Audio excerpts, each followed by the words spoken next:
Good day, DSMJ. Right now, we are here at the office of the Barangay Captain of Barangay Doña Remedios Trinidad, and we will interview Dr. Leobardo S. Piodoso, the Barangay Captain here. Yes, good day po, Cap. On our publication, we receive a complaint po regarding yung BTEC nyo na Barangay Training Employment Coordinator na hindi daw po included sa 8 barangay ng buong DRT ang barangay sa Pambulak. Base sa kanyang report sa akin ng 27 ng morning, nagsabi siya na kasi galing kami ng Cebu, bating kami ng 27 nagkaroon ka ng meeting ng Liga. Bago ko umatin ng meeting, sabi niya, Kap, meron pong dumating na islat ng Dole, pero wala po tayo. Sabi po ni Ma'am Joylyn, wala muna sa Pambulak, sabi ng aming punong bayan.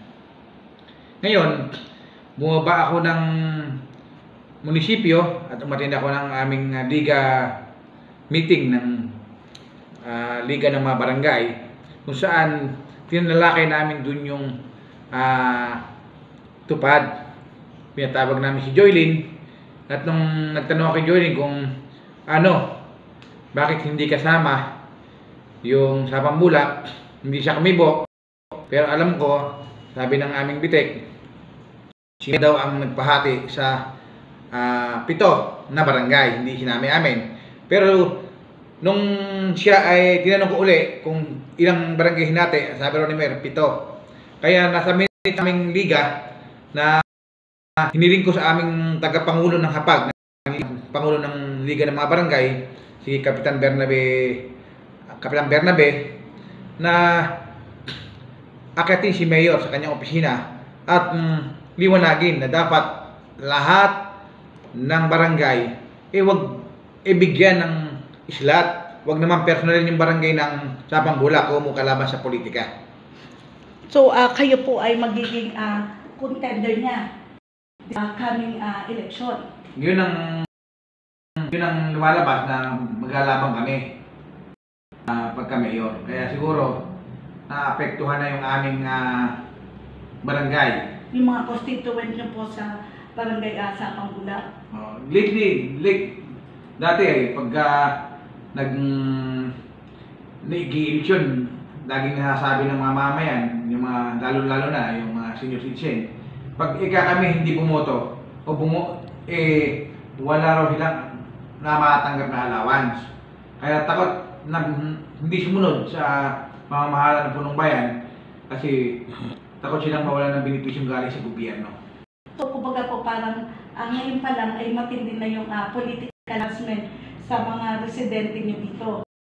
Kaya naniniwala ako sa mga senior citizen na totoo yun na pag hindi sila bumoto o kumontra, walang benepisyo. Pero batas ng pamahalaan na nagkaroon ng ordinansa na magkaroon sila ng allowance ng galing sa pera ng bayan. Hindi niya pera sa sarili, kaya hindi niya dapat kontrolin ang mamamayan. Linawin lang po natin, ito po man tupad ever since o ngayon lang mga panahon na to na hindi kayo nakasama doon sa isla. Kasi hindi naman po basta-basta ibibigay yung tupad, magsisimula muna ng allocation ng mga islat bawat barangay. First time po ba itong mangyari dahil nalalapit na ang halalan? First time na nangyari yung mawala ng islat sa Pambulak. Dati nagkakaroon, hindi lang dumadaan sa mga barangay. Lalo maraming tupad na proyekto ng tupad na hindi dumadaan na sa barangay. Ngayon, pag galing ng Dole, kailangan dumaan yung galing sa mga senador, dumadaan sa mayor, hinahati-hati. Pero ngayong huling na to, dahil nga maglalabang kami, tinanggal niya yung barangay ko sa makakatanggap ng benepisyo. Lalo-lalo na yung mga mahirap na kailangan ng tulong pinansyal para sa ayuda. Hindi lang naman tao ko nandito, may sarili din siyang tao rito. Kahit lahat ng islat na yan, ibigay niya sa talagang taon niya, hindi ako magkatampo, basta magkaroon lang ng benepisyo, hindi ka rito. Kahit hindi ko siya tao niya. Yung mga naniniwala sa kanya, doon niya ibigay.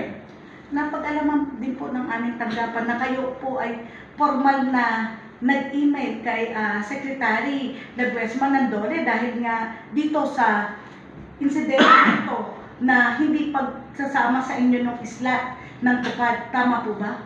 Tama po, kasi masakit para sa isang punong barangay na parang tinatanggal ka na sa listahan ng bayan. Ako naman, ang kailangan lang magkaroon ng pantay na pamamahala.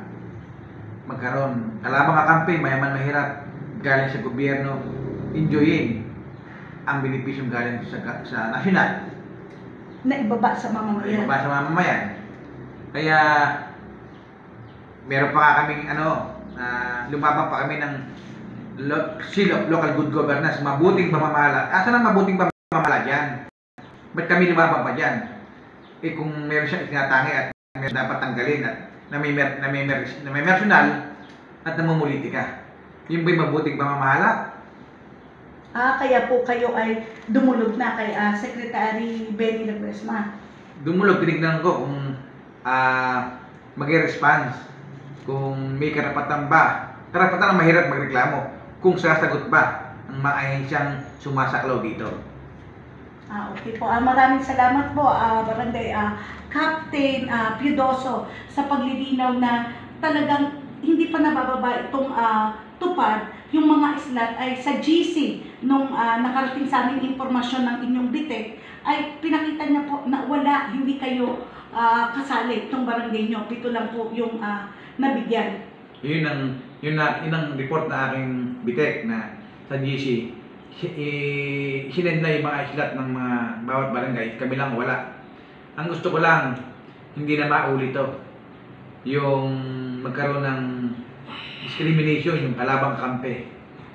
May karapatan bawat lahat na lumaban, mamili ng pinunong magaling.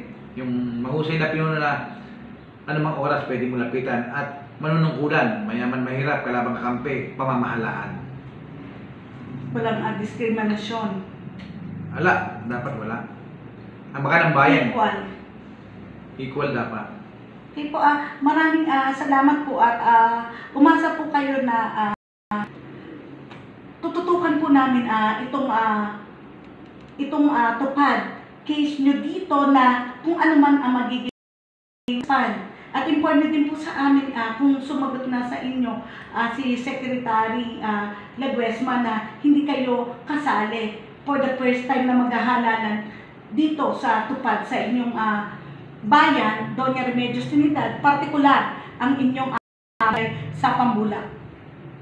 Yun nga, ang gusto ko lang magkaroon ng linaw para hindi magamit sa mga politika at hindi matakot ang mga mamamayan na kung hindi sila mawawala sila ng benepisyo. Na dapat hindi yung panakot sa eleksyon. Yung nasasabing pag ayaw ng mayor at may kalaban ka ng mayor, hindi ka kasali sa mga benepisyo ng gobyerno.